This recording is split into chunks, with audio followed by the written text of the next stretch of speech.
Hi everyone, thank you for tuning in to Mystical Shadows 402. It's been a minute since I've been part of the show. I've been dying to be back. I'm Amanda. I'm Brett. And I'm Mama T. And we're going to be talking about the haunted Osborne trailer and see what we can learn about the haunts that's happening there. So, what is it like being back there? Well, to be honest with you, it is pretty interesting. Trey and myself went back together recently, and it left us questioning some things, and we're like, we got to get back in here and check it out as soon as possible. The owners actually 2 weeks later, granted us access to go back out there, check it out. And I went back out there alone because mine and Trey's work schedule sort of don't really mesh really well, so to speak. All right. What was the vibes like going there from the first you went in there to the middle to the end? From these last couple? Mm-hmm. Okay. So when Trey and myself were actually at the Haunted Osborne trailer, it was weird because Trey felt like he was being touched or like almost like something was playing with him or pinching him, maybe even nibbling or Right. And so we questioned it. Some names were brought up, which were some names that have always sort of came out of there since we investigated that location. And so it led to some other activity throughout the night, some of the cat balls, motion sensor lights, so which led to us being like, okay, that's pretty interesting. We're gathering some form of intelligence, but we needed to sort of go back just to verify that it was truly we were capturing that intelligence that we were capturing. And that's when we obviously reached out. Right. Now, at that point in time with Trey, I felt like as if our investigation was very more or less intelligent, but at the same time there were parts of the investigation that just did not make sense, and nothing was clicking or nothing was even happening. The second time I went back by myself. Now, at the beginning, I felt something right away. Within the first 15 minutes, I was having activity, from hearing noises, disembodied footsteps almost is what it sounded like, movement in the hallway, all the way to we had the cat ball go off and music box go off at the same time. And at that point in time, I was all like, wow, tonight might end up being an interesting night, which if you've seen that episode, definitely was an interesting night. Yeah. We were able to capture some intelligent responses to some of the questions I was asking, direct responses, and even, I guess, a little bit of activity coming out of the hallway and in that back room area, let alone some EMF activity that we've never really had the chance to capture anything like that on the channel in the last 5 years. All right. So, what was your favorite part of the investigation and why? I would have to say it's always nice getting together with Trey. That was definitely my favorite part of the first part of that investigation. But when I went back, my favorite part of the investigations were it knew things that not a lot of people know in general. And like the talk of death talked about my death, and I also talked about my story, which that could have been also related to the same thing. But we don't capture that type of stuff from this location, let alone some of the other locations we've been to. So that really got my eyes open because first off, I have passed away, and second off, it was an interesting take on how they were responding to certain things throughout the investigation. Especially a little bit of biblical talk was going on in there. There were a couple names that were dropped that reference to every other time we've been there.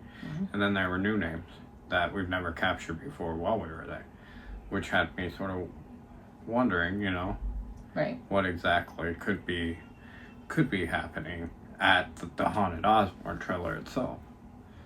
Right. All right. So, was there any scary parts, and what was your favorite part of it? Really, to be honest with you, the loud bang sounds, like sounding like something was in the room with me, just like something dropping really, really loud. Right.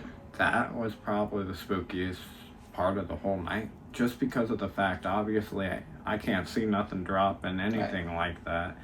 And it was loud. Like, it was loud. To the point where even when I took the break after the EMF meter, I went and checked to make sure, like, no one was really around the property or anything like that. Because it sounded like a banging sound. Right. Like, I think it happened like 3 or 4 times. Just in, like, the first part of that. For sure. Like, I don't know how you can handle that. So, props to you. All right. So, what kind of haunts would you say is, like, there? Like, to be honest with you, there's a couple different type of activity that we're picking up out of this location. The haunted Osborne trailer has provided what seems to be a residual type haunting, but it also has proven intelligence. The proven intelligence has a lot to do with some of the items that are located inside of this property itself. Some of these items belong to the current owner's past loved ones, and some of the names that have been said include some of their names. So that is definitely some interesting part of this investigation that not a lot of people know either. And not just that, but I do feel like there's something called an imprint. okay. And that's when you go to places where bad things have happened, even good things could have happened. And emotionally, you leave an imprint on that location. Whether or not it's good or bad, though, obviously makes a pretty big difference when you're there investigating. Well, this lady who resided at this location many years ago, she went through a horrible relationship incident. And I think that could possibly be an imprint that is going on at this property. The child who they had together, that child's name has been said multiple times while we were there too, which makes me even question whether or not she is the one who left an imprint on the property when it comes to some of the things that we've captured in the past out there. Awesome. All right. So, would you say, when they say your name, how does that really make you feel? Like, to be honest with you, there's some places I go, they don't say my name. They'll say others' names, or they won't say any names at all. And it obviously, it's intelligent. How are you going to know my name truly? How are you going to know my first name, let alone my last name? Because there's some locations we go to where it says both. Some locations where it says my name. Some locations where it says Tre's name. Some locations where it even says your name. right. And it just depends on the location. It depends on the activity we're having. How could it relate, that name relate to some of the activity we're having? You know, my name at this location has been said because I have relation to the items that are there that belong to some of the dead loved ones. So that is possibly why my name has been said so much every time we investigate there. But it's definitely interesting that my name is said there quite a bit. All right. Don't blame you. All right. So, would you say you got good responses or answers to the questions that you asked the spirits? I say when me and Tre were there, the responses that we gathered while we were at the trailer itself were a little bit not as direct. When I went back, they were more direct. They were more intelligent. There were a couple times of intelligence with me and Tre, but not as direct as when I was there alone. Like, almost like the comfortability. It seemed more comfortable the second time I was there than the first time. The activity seemed to be a little bit more raised than when with me and Tre, but like I was saying, comfortability. It seemed more comfortable with what was happening in the environment at the time. Now with Tre and myself, I would say the activity is definitely, we noticed that the activity had picked up compared to the last couple times we had been out to this location. So that's what led to that night of me going out there by myself and Trey not being able to make it because our schedules obviously didn't mesh together. Okay. So what about it gets you guys to keep going back there? Well, to be honest with you, it's some of the activity that we've been able to capture, the intelligence that we've been able to capture, the conveniency, not just that, but also the fact that some of those items, like I was saying, the connection they have, some of the people that they belong to, I obviously understand and know those things, so it's easier for me to investigate that type of situation because I have a history with it. Unlike some of the other locations we go to that everything's new. Right. There's like a comfortability, like I was saying, with that environment. That's very, very interesting. So, when do you plan on going back? Well, as of right now, the plan is in July, we're going to do a couple more episodes from this location. We're going to go ahead and rent it out from the owners for the month of July. We're going to take a couple investigations and create one video out of it and have one big video in July for the Haunted Osborne trailer, just to sort of give some closure on it, because the last time I was there with all the questions that were being said and asked and stuff like that, we were capturing quite a bit of activity, but I sort of want to get down to the bottom of who and what knew those things, because I heard some of those things, as you can hear on the video, when it comes to my death and stuff like that, which I did hear some of those things. Some of those things I didn't hear until after I was editing. Okay. And some of those things were more later on in the night when obviously I was getting tired anyway. So a lot of that plays into factor on it. But I would definitely have to say we plan to make a couple trips in July and one big video out of it. So we should be set to go for the end of July to have a video out of that location. That's a pretty long formatted video. So. Oh, I hope I get to go. Yeah, and this will be obviously one of the first episodes Amanda will be able to be on in a while because of the pregnancy, which she's obviously no longer pregnant. So, so the baby came and she's ready to get back into it a little bit. But with everything going on, we obviously can only do so much with what we have, and obviously working on top of it and doing other things with the children and stuff like that, it allows us to be able to pretty much make the time to be able to do this outside of those things, because this is our hobby and we love to share it with each and every single one of you guys. Can you elaborate on what you were able to catch by your eye and what you were able to catch after editing during your investigation? Yeah, so like some of the activity, is that what you're... Yeah. Yeah, so some of the activity throughout the investigation was interesting. What I was able to notice from the beginning was obviously the music box was going off, some motion sensor lights in the hallway and in the back area.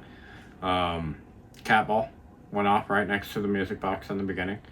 Those were things that I was able to see with my own physical eyes happening while I'm asking questions. Direct responses with some of the motion sensor lights in the back room. If you guys noticed, there is a belt that was in the back room. That thing was swaying. I noticed. I didn't know what it was for sure. But yep, that was definitely interesting because there's no draft points in there, no windows open, no air conditioning, nothing like that happening at the time. Also, a little bit after that, got some more motion sensor lights, sort of in direct response with what I was asking. Like I was sitting on the bed and I got up from the bed and I went by the camera and I was just like something about, if you want me to sit back down, can you make that light go back off or something like that? And boom, instantly. So that happened. And those were things I was able to physically notice at the time. When I was later on in the investigation, there was motion sensor lights in the grid happening. I could see the motion sensor on the floor. There was a blue ball or light up ball in the hallway. I was not able to see the one in the hallway until the very end. It went off twice, and I didn't see it the first time. Also, I didn't see something trying to manifest in the corner of that hallway behind where that ball was, roughly about where that belt is. So I did see that during editing, but I also noticed the belt. So I was like, was it moving again? And was the grid trying to sort of manifest it in that corner? Which, that could be a possibility. We weren't able to verify that. Something we're going to have to verify on the upcoming episode in July. There was another cat ball that was right off the screen that I could see with my own eyes, but the viewer couldn't. And I didn't realize that because the position of the camera had been moved at that time. And it was going off several times. And you can hear me during the episode, oh, thank you, stuff like that. Motion sensor light was on the floor, like probably 5 feet, 6 feet from me. That thing went off. And then the cat ball that was on the couch by that motion sensor light was the one that I was referring to when I'm saying thank you during that episode. It's definitely what I didn't witness mainly was the physical, whatever was trying to map out physically in that back corner area, whether or not it could have been that belt or not. And then the one time that ball went off and it was lighting up blue and yellow in the hallway. Otherwise, everything else I was physically noticing at the time when it was happening. And that's obviously a great thing, especially when you're investigating, because you're able to verify things right there on the spot. Obviously, with the grid, it's a little harder to do, but easier at the same time, depending on where you're positioned. So next time, obviously, I'm not going to put myself in the position I was located. I'm going to allow myself to be able to see the whole layout on the other side. Right. So that back room, that looks like it's a very active area. I remember one of the first times ever having an experience there, and it actually happened, that back room area. I wasn't even in that back room. I was up in the main living room area, and I thought I seen something walk across the back room area, and it looked like a female shadow about a little bit bigger than Amanda, and it wasn't Amanda. And because Amanda was right next to me asking me if I seen that shadow too. And obviously I'm like, yeah, So that back room has put off a lot of different activity throughout the years. Oh, for sure. And, it seems like the activity from that back area, it sort of puts you on the edge of your seat a little. And sometimes when you're in that back area, you feel like you're being watched, like you're being observed, or even like you're being touched at times. Like in Tre's instance, he literally said he was feeling something in that back room, and I asked right after, is something touching Tre? And it name drops a name that it said several times out there, and that has definitely some, obviously, some good things coming on camera, but also some weird things happening to Tre, unfortunately. Right. He seems to be one that attracts. Yeah, definitely. A lot of it has to do with emotions. Right. That's where a lot of it comes from, is emotions, I feel like. Tre wants to be more involved, and obviously with our work schedules and stuff like that, it's hard for us to get together and do it consistently every weekend and stuff like that. So we do it as often as we're able to, and obviously we enjoy having each and every single one of you guys taking the time out of your day to check out this content, because it means a ton to us that you guys are here to help support our channel. So with that being said, if you haven't yet, make sure to hit that like, hit that subscribe. Don't forget to turn on your notification bell so you don't miss another episode of Shadow Radio or Mystical Shadows 402 right here on the channel. And we will see you next time right here on Mystical Shadows 402. Bye. Bye.